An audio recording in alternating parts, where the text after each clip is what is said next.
welcome to Mental Health Wellness, a Journey of Healing. My name is Tammy Pazaricki from Westboro Behavioral Health Care Hospital, where I am the outpatient community liaison, and my responsibility is to educate the community about what we do. And we have lots of outpatient mental health programs to help adolescents and adults who are struggling and who are in crisis. And with me today, I've brought a couple of guests. I'll let them introduce themselves, but they are from the Massachusetts Behavioral Health Helpline. This is a new service. We're trying to get the word out.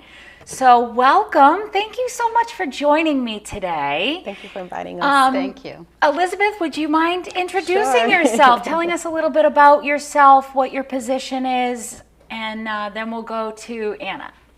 Yes, so my name is Elizabeth Fronten. I'm part of the Community Relationships team for the Massachusetts Behavioral Helpline, and we're located in Central Massachusetts, so we cover all that great area. You know, most of my background is in public health, and I'm just very excited to be here today. So I'll let my colleague introduce herself as well. Thank you, Tammy, for giving us this platform to, bring out the behavioral health helpline to educate the public of the Massachusetts residents. My name is Anna Artavia Spade, and I am a community relations representative for the Central. I know it's a tongue twister, everything. My background is in community service, but thank you. Great. So Elizabeth and I met at an event and also networking through lots of Zoom meetings. Yes.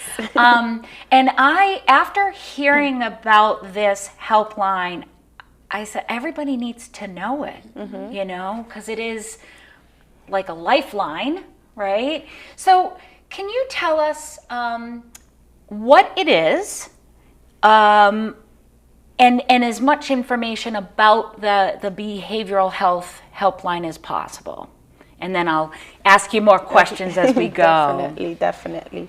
So it was part of a roadmap. So there's so much going on in Massachusetts. Even prior to the pandemic, there was a huge need for mental health resources for young people, for adults, for children, for seniors. So this has been in the pipeline for years and months about a group of passionate people who wanted to bring change and help create a different helpline that can have a different kind of effects for people in Massachusetts. So we launched in January, so we're still fairly new.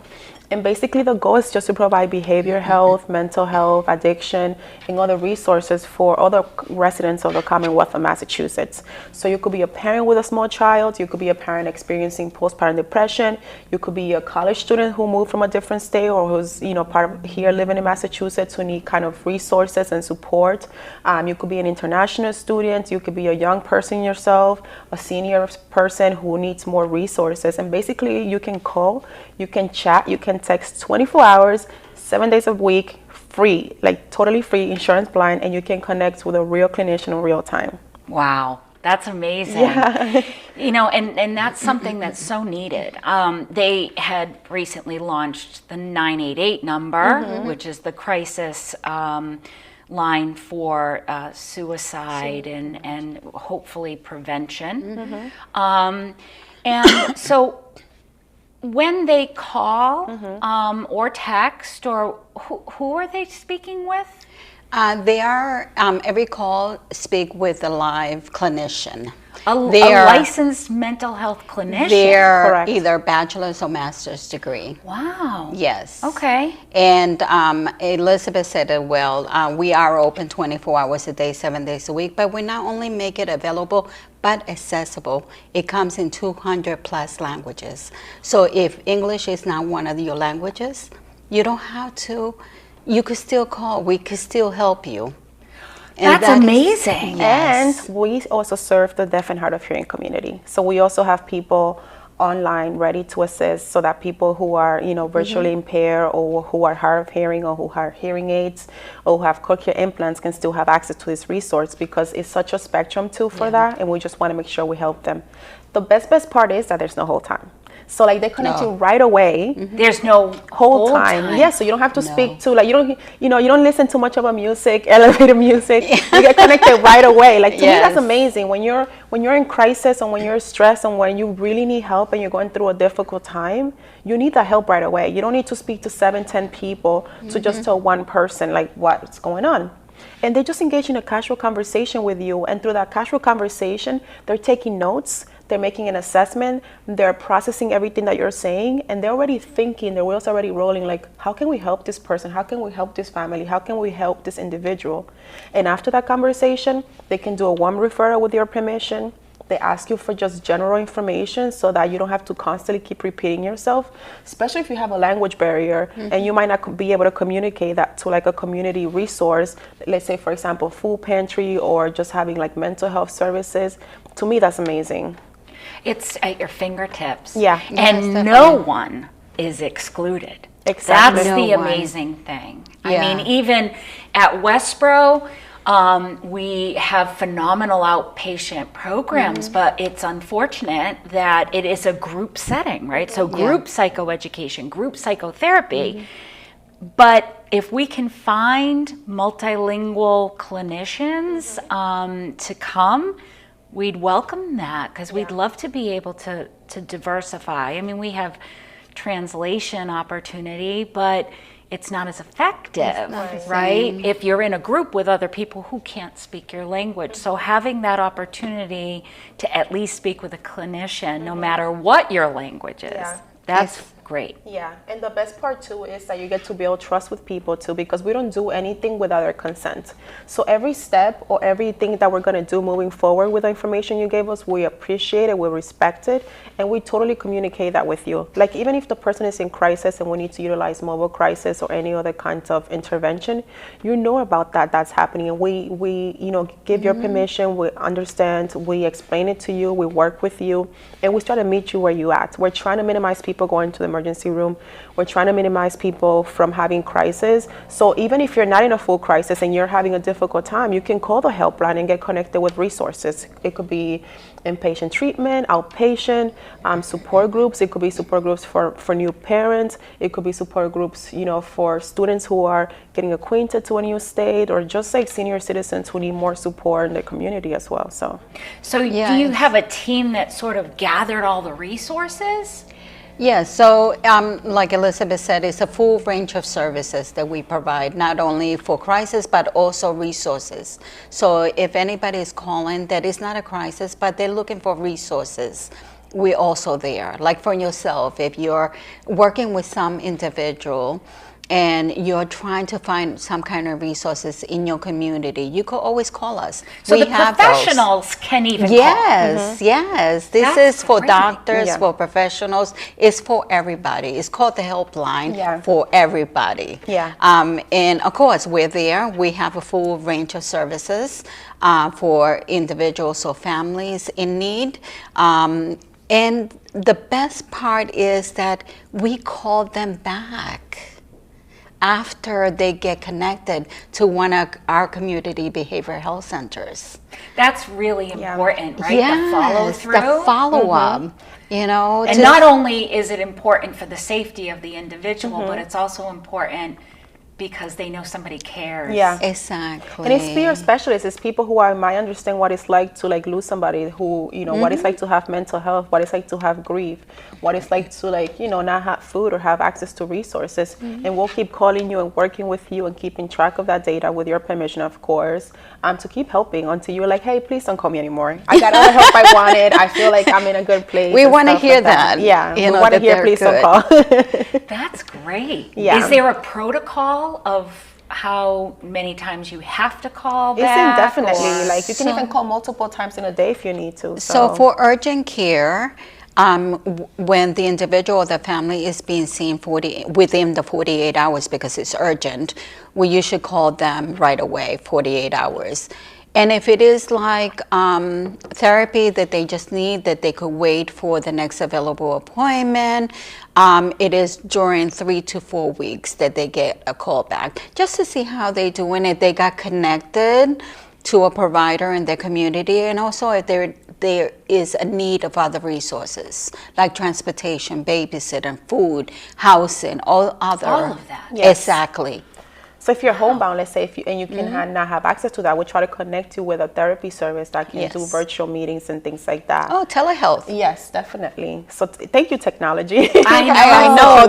Well, what I find is one of the biggest challenges in the mental health field is getting yourself an appointment with a clinician. Exactly. And when people come to a partial hospitalization or intensive outpatient program at Westboro, they will go through the program, and then it's our job to connect them to continuum of care for outpatient services, for counseling and psychiatry. And we struggle sometimes, you know, to find someone. So how does that work? I mean, because there's clinicians that have 8-month wait lists. And so how do you have connections with these services, like to partner them? So I'm glad that you asked. That is one of our jobs, is to provide as much as information, of course, about the helpline, but also as our partners to come on board with the helpline. And we could do that by simply sending them a link so they could enter all their information and submit it to the helpline, because we want as many partners as available in the community, because these calls are coming in and we want them to get the help that they need. So do you have a database of the partners? Yes. And we also have a lot of people who do like background legwork, just connecting with additional resources, even private providers, to work with them to extend their hours even into the weekends, or having longer hours to extend more resources. The helpline even itself, we have 25 behavioral health centers across the state. So we work with our community partners, the ones that we meet through outreach and connecting, but there's also a lot of people behind the scene through the Department of Mental Health and other resources in the state, and other partners who are also doing a lot of behind the scenes work to continue doing the work, so that when we get those calls, when we get those referrals, there's enough, you know, resources that we can refer people. And there's so many sometimes in the neighborhoods and in the community that even residents aren't aware of. So it just kind of, it's like one hand washes the other. Like, we find out who they are and then we add them so that we can refer people there. And at the same time, now they can provide services that they already offer to people in their community. It's like a one-stop shopping when they call Amazon, that's what I because like they get everything. Yes. They get everything right there with the helpline. And I always say, you know, 988-211, they're doing a fantastic job themselves, but we have an extra layer. Oh my God. And we do work with them too as well. And we do work with them. Oh, you do? Yes. They're part of our resources. So we're partnered with them. So if anybody should call, because we do understand that they will get many calls from out of state that they don't live in Massachusetts. And we will do... because 988 is national. Yes, national, Okay, so exactly. that makes sense. Yeah, so we could do that warm transfer to 988 for that individual. And so you say warm handoff to the resource, and what does that look like? I mean, you just giving them the number? Oh, no, we connect. We do the work ourselves. Yes, Wow. the clinician actually wants... the connection has been made from the caller to the helpline, and they determine the kind of services they're going to need. And of course, with the caller's permission, everything is done with the caller's permission. The clinician connects with one of the community behavioral health centers or any other provider. They're in a 3 phone call: the helpline, the provider, and the caller. And at that point, the helpline will establish about the call, why the caller called in, what is the urgency. All that information is given to the new provider, and of course, with the caller's permission. So maybe someone is in a crisis, safe, and your provider decides, I think a partial hospitalization program would be helpful for this individual. They would stay on the line. They could connect to our intake department, do that warm handoff where an assessment will be scheduled, and then they can enter the program. Yeah, and we send. And they may not know about us. Yes, exactly. And not only do we do that, but however, when the helpline backs away from the call and leave them talking, because that is what we do, what the helpline does is send by secure email the assessment that is being done to the caller. Wow. So the caller, the individual, will get the help as soon as possible. You're filling such a huge gap. Whose Yeah. brainchild was this? was it DMH or was It was a little bit of DMH, but it started by a group of people who really, saw their family, their brother, their sister, their fathers, just not having access to that. And they're like, how can we change this? How can, my father, who's a man, where can we connect him? Because most people, they kind of share their feelings and their thoughts in, like, let's say at a barbershop or maybe with their hairstylist in the hair salon. So we want to go in all those spaces. We want to break barriers so that people, especially people of color, especially people from underserved populations, can have access to the behavior helpline, because we really want people to get the help that they need. One thing that I do want to add, like when the referrals being made, if it's like 2 or 3 in the morning, sometimes we can't make certain referrals, so we will call back in the morning or kind of set up a time to follow up so that we can send that referral for you, just to make sure that we're not missing that gap. I think that's something really good that we have to clarify, because some people are like, oh wait, I didn't get my warm handoff, but it's 3 in the morning, maybe we can connect right there. Unfortunately, we'll call you back, and like we'll figure it out the best time to connect you with that resource if you still need help making that connection. Unfortunately, some of our providers, of course, they don't stay open like the helpline. We wish they could, but unfortunately they can't. So the helpline will connect with the caller the next day if it's not urgent. If it's not crisis. Life or death. Exactly. Right. Yeah. And then they will call the next day and make that connection. Yeah. This is beautiful. It is beautiful because I think that's the missing piece. Yes. And Massachusetts has done tremendous work on trying to redirect out of our ERs, with setting up the CBHC's Community Behavioral Health Center. Those are to avoid that. Hospitalization, ER backup, right? Which happens a lot. A lot of people, we have learned through data and information, like right now we've been trying to work into reaching out like PCPs, primary care providers, because sometimes the first line of kind of defense, or the first thing that people do is call their providers and say, I don't feel good. I think I'm experiencing depression or anxiety or panic attacks or a mental health, condition. So we're working really hard behind the scenes to reach out to schools, to reach out to providers who are doctors, so that because they're the first line that people communicate with when they don't feel good or feel like something is off. So now that they can have the resources too as well. So when their patient come in and they're experiencing the symptoms, that they can give them the information for the helpline. I'm hoping that this show really expands your reach, because everybody needs it, and you are 2 people, and it's hard to get the word out. Oh, well, there's 10 of us. Okay. So we represent the whole state. 2 in each region. So we represent the central. Okay. But there is 2 in each region. There's 10 of us We out use there. more people. Is Marlboro part of that Central, region? Yes. So what I'd like to tell the audience is that these 2 lovely women are available for you to contact, and we'll give their information during this show, so that you can call them directly. So if you want a one-on-one education, if you want to bring them into your business, your service, to learn more and educate their employees or their folks. And we have marketing too that they can put up in their business too, so that when people come to their barbershop or their hair salon or their schools or agency, that they can see that and see that the help is here. Well, this is something I want to have, is we're going to collaborate on some material. Because we already in our packets have the 988, and so I'd love to add this as a resource, and it comes in 13 languages, so you let us know which, I'm sure Elizabeth will let you know what languages they are. And I'm sure they're also working on expanding that too, because 13 is not enough. There's so many languages spoken. No, definitely not. That's and it's free of charge charge. These brochures are free of charge to anybody. Our helpline, our presentations, us going to events, everything is free. We just want to help. We just want you guys to know that this is here. Well, when you say free, people are, wow. What is the catch?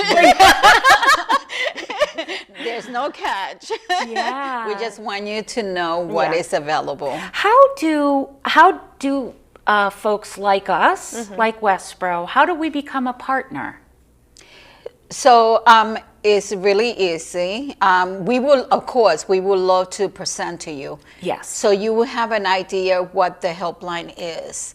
And then afterwards, if you still would like to partner, which we will love to partner with you, we will send you like a QR or a link that you could open it up and enter all your information and then submit it. Okay. But first, we would like to do the presentation. Well, so that makes sense. Yeah, take a tour, make sure it's legit. Well, I was going to ask that because I'm like, well, you must have to vet the agency, the referral source, because you certainly, it's like us, really, where we don't want to refer people unless we're sure it's an actual good service. Yeah. Yes, that was something we ran into at the beginning because we're fairly new, nobody heard of us, and somebody was like, what is your credential? I'm like, my credentials, I'm trying to help. What do you mean? So it took even like some convincing and some legwork to like even get in there. So we're just so happy about all the work that we have done and all the people we have reached out to in such a short time. And we definitely want to continue, growing that kind of resources so that everyone can have help. And we would love to get referrals because it's by word of mouth sometimes that we get into different organizations, and we would love that referral. We would love for somebody to see us right now and say, we know who. Somebody, my brother, my sister, my friend, my mom. Exactly. Yeah. Did you know how you did the event and you had the booth? Yeah. I am at a huge symposium, the Cape Cod Symposium. Okay. Yeah. I don't know if you're aware of that. That's on the addictions I think I heard about medicine. some of my team going there. From Is it the expo? That's good. Yeah. It's huge. Yeah. Yes. August the 18th, I'll be there. This one is in September. Oh, in It's September. the first weekend of Okay. September. Definitely send us information. Yeah, because I don't know if they have all the booths sold, but I'm telling you, you'd reach a lot of people doing that. Definitely, we will And love the Cape to. is in a lot of need Yeah. of services and resources. They keep having, that's another thing too that we forgot to mention too. We also help like immigrants because some people are like, oh, I don't have health insurance, I don't know, and this and that. So that's something too huge that we're working with, connecting, new immigrants that are relocating to Massachusetts with resources, because we understand how traumatizing that can be and what a huge change that is. They're going through a lot and try to like navigate a new area, new language, finding school for their kids, assimilating, and like even overcoming and understanding some of their trauma. So we're just trying to help everyone that's really needed in the state. So Wonderful.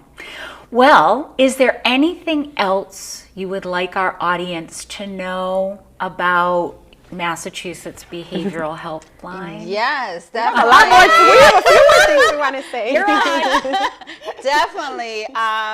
Why I would love to leave you with is that this helpline does help, and it's demonstrated month by month. We're open 24 hours a day. It is insurance blind, which is free. You could connect to us 3 different ways: by calling, texting, or chatting. We also have the rally, the 711 rally for hard of hearing. And we are here to help. Yeah. Bring us in. Call us. Call text us, bring us in. Yes. And we would love to present the helpline. Yes. And thank you, Tammy. Thank you. Oh, thanks for being here. Did you have anything more you wanted to add? It's just that we're just so grateful for the opportunity. I don't know too many helplines that do this much legwork. Usually you see the number, you hear from somebody, but we really go out there in the community and, we do the emails, we do the texting, we do the calling, we do the work ourselves to really bring people the helpline. I think that's just so beautiful. Just the opportunity that we have from our partners through the Massachusetts Behavioral Health Partnership to really be out there and do the legwork and be able to do so many different things just to share the information with people. So I'm just so happy about that. Well, we are definitely going to become a partner. Westboro Behavioral. Yes. Going to be promoting that mass Massachusetts Excellent. Behavioral Health Helpline. Helpline, oh my Long goodness. title, yes. I know. But just know it as the helpline. It is the It's really helpline. just the helpline. Exactly. We'll give you the number, all the information you need, and I really appreciate you joining us today. Please spread the word. Let's talk it up, right? And we hope you'll join us on our next episode of Mental Health Wellness, A Journey of Healing. Thank you. Have a great day.